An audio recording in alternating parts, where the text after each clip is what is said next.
Need of secularism in modern times. The present time is a democratic era where the rights given by the constitution are of great value.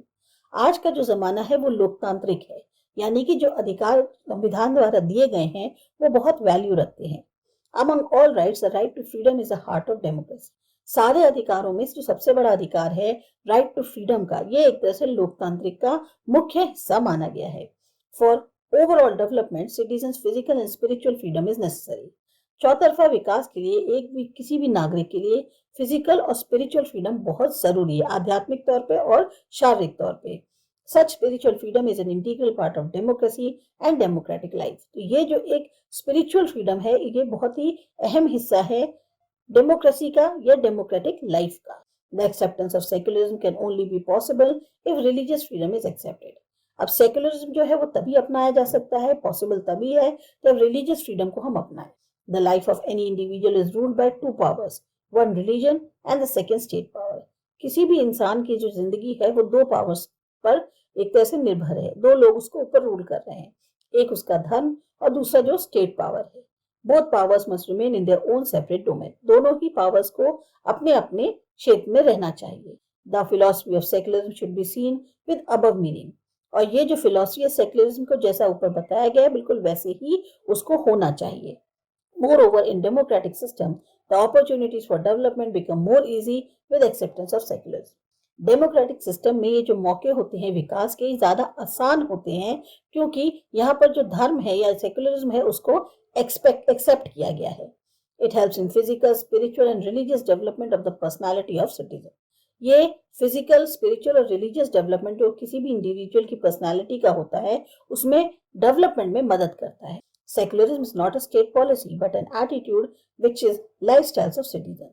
तो secularism कोई सरकार के द्वारा बनाई गई नीति नहीं है बल्कि ये एक ऐसा एटीट्यूड है जो कि हमारे जो सिटीजन्स हैं उनकी लाइफस्टाइल में शामिल है. There is no place for intolerance. Intolerance के लिए कोई जगह नहीं है. All individuals are free to live their life as per their desire. हर इंसान जो है वो पूरी तरह से आजाद है अपनी जिंदगी अपनी शर्तों पर जीने के लिए, अपनी इच्छाओं पर जीने के लिए. With acceptance of secularism, the state considers religion as an individual matter and secondary aspect of life. जब सेक्युलरिज्म को अपना लिया तो स्टेट जो है फिर वो ये मानता है कि जो रिलीजन है वो एक इंडिविजुअल का अपना मैटर है और उसका एक जैसे कहना चाहिए ना जिंदगी का पहलू है और दूसरा पहलू है. The state gives more emphasis on public policy rather than religion. तो यहाँ पर स्टेट जो है ज्यादा जोर देता है जो पब्लिक पॉलिसीज हैं उनके ऊपर बजाय धर्म की. At the time of national crisis all religions head leaving their religions aside support the state. इस समय राष्ट्रीय तौर पे आपदा आती है तो जितने भी ये रिलीजियस हेड्स हैं वो क्या करते हैं अपने धर्म को छोड़कर स्टेट को सपोर्ट करते हैं. मतलब धर्म को छोड़ने का मतलब है कि एक किनारे करके पहले वो स्टेट का सपोर्ट करते हैं. In some of the traditional states which do not consider individual as unit create problem in the acceptance of the concept of secularism. कुछ ऐसे स्टेट्स हैं जो जहाँ पर एक तरह से परंपरा चली आ रही है वो ये नहीं मानते कि इंडिविजुअल जो है वो एक यूनिट है बल्कि इससे जो है प्रॉब्लम खड़ी हो जाती है सेक्युलरिज्म के कॉन्सेप्ट को अपनाने में. Such a state considers groups based on religion or language as unit which is not right. कुछ ऐसे स्टेट्स जो है क्या करते हैं ग्रुप्स को रिलीजन और लैंग्वेज के आधार पर यूनिट मानते हैं जो कि सही नहीं है. Instead the state should accept an individual as a unit which is necessary for the development of the state as well as the individual. बल्कि स्टेट को जो है इंडिविजुअल को एक यूनिट के तौर पे एक्सेप्ट करना चाहिए जो कि काफी जरूरी है स्टेट के डेवलपमेंट के लिए साथ ही साथ इंडिविजुअल के डेवलपमेंट के लिए. In such a situation the group of citizens with anti state feeling will lose their influence on state. ऐसे सिचुएशन में जो सिटीजन्स का ग्रुप है जिनमें एंटी स्टेट फीलिंग है उनका स्टेट पर प्रभाव खत्म हो जाएगा. Such a feeling of secularism provides security and inspiration for the growth of citizens through state and life of citizens and society at large become excellent. इस तरह की जो सेक्युलरिज्म की फीलिंग होती है ये एक सेंस ऑफ सिक्योरिटी और इंस्पिरेशन जो है वो प्रोवाइड करती है ताकि सिटीजन्स की ग्रोथ हो सके स्टेट के माध्यम से और लाइफ जो है सिटीजन्स की या सोसाइटी जो है वो और अच्छी बन जाती है.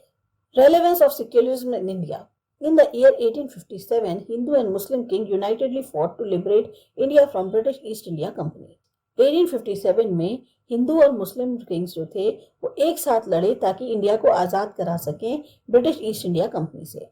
To curb the Hindu-Muslim unity, Britishers adopted the policy of divide and rule, and thus the feeling of opposition among Hindus and Muslims increased, and they become apart from each other. अब हिंदू मुस्लिम एकता को दबाने के लिए Britishers ने क्या किया, नीति अपनाई डिवाइड एंड रूल की। इससे क्या हुआ, एक ऑपोजिशन की फीलिंग डेवलप हो गई हिंदूज और मुस्लिम्स के बीच में, जो बढ़ती चली गई और वो दोनों एक दूसरे से काफी दूर हो गए। Thus Pakistan was born on religious ground, और इसी वजह से धर्म के आधार पर पाकिस्तान का क्रिएशन हुआ। Today Pakistan is known as Islamic republic state, और इसीलिए आज की डेट में पाकिस्तान इस्लामिक रिपब्लिक स्टेट के नाम से जाना जाता है। India has accepted secularism as state policy. India ने सेक्युलरिज्म को अपनाया स्टेट पॉलिसी के तहत। India has given equal status to all citizens irrespective of caste, color, sex or religion for the overall development of citizen as well as of nation. अब India ने जो है equal status दिया अपने citizens को। यहाँ पर कास्ट, कलर, सेक्स, रिलीजन को कोई नहीं ज्यादा ध्यान दिया जाता है। जब भी किसी जो सिटीजन है उसको उसके ओवरऑल डेवलपमेंट की बात होती है या फिर नेशन के डेवलपमेंट की। After a long battle of freedom on 15th August 1947, India became independent with the dream to promote the ideologies of brotherhood and tolerance. जब इतना लंबा संघर्ष हुआ ये आज़ादी का, फाइनली आज़ादी मिल गई 15 अगस्त 1947 को। और तब क्या सपना था कि ज़्यादा से ज़्यादा जो भाईचारे की और टॉलरेंस की विचारधारा है उसको प्रमोट किया जाए। This was possible only due to the inspirational leadership of Mahatma Gandhi, Pandit Jawaharlal Nehru and Sardar Patel. और ये तभी पॉसिबल हो पाया जब हमारी जो लीडरशिप थी वो काफ़ी प्रभावशील थी, और ये जो लीडरशिप थी ये महात्मा गांधी, पंडित जवाहरलाल नेहरू और सरदार पटेल की थी। But with the passing of time, the occurrence of communal rights started due to social and economic reasons. जैसे जैसे समय गुजरता गया, जो सामुदायिक दंगे होते हैं वो होने लग गए सामाजिक और आर्थिक कारणों की वजह से। Looking at this, the word secularism was introduced in the preamble of the Constitution of India, and the secularism was accepted for the development of modern India, national unity and for one India.